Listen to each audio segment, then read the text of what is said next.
Every time I gaze upon the lake, I think of you.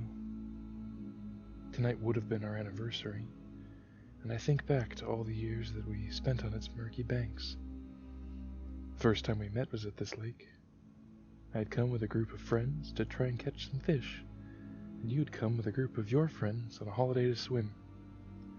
Unfortunately, none of you were familiar with the area and didn't know the lake was awful for swimming, but you came anyway. As I look out over the dark waters this evening, they remind me of the first time I saw your raven hair glimmering beautifully in the sunlight, your crisp eyes reminding me of the stars. At that moment, as I gazed across the lake at you, I knew we were destined to be together. Sure, it took a few attempts, but eventually you did decide to give me a chance.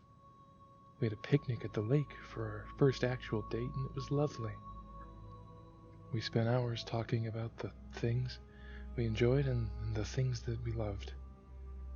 After a few years of dating, and going back to the lake every now and then to reminisce, we decided to get married and thought it'd be appropriate to get married on the banks of this very lake where we first met.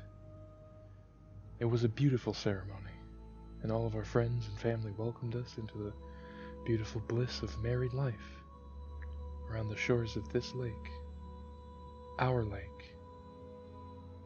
We decided to build a cabin near the lake. We bought the land, and the first few years were spectacular. Just wish I could have stayed there forever with you, but the war called me away.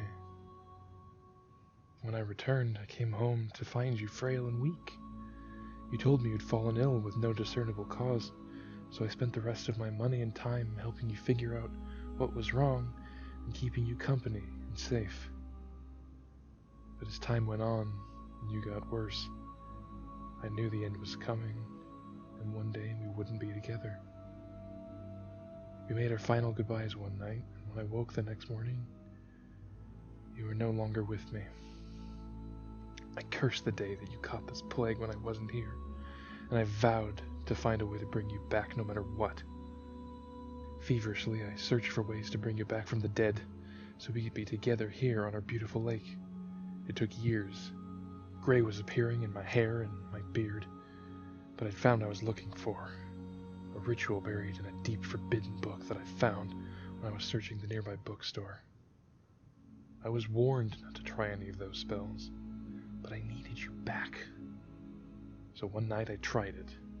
I dug up your body from the lakeside grave we had made for you and brought you to the basement. It took hours. It was grueling and I felt faint.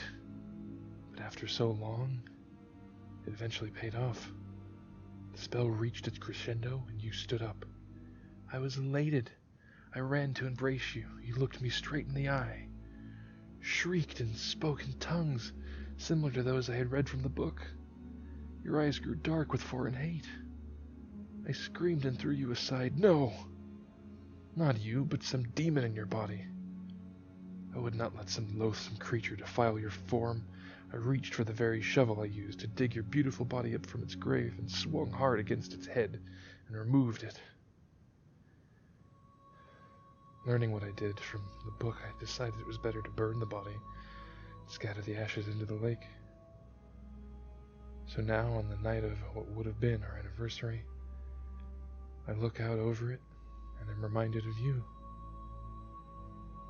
I deeply hope you can forgive me for what I have done. But I needed you back.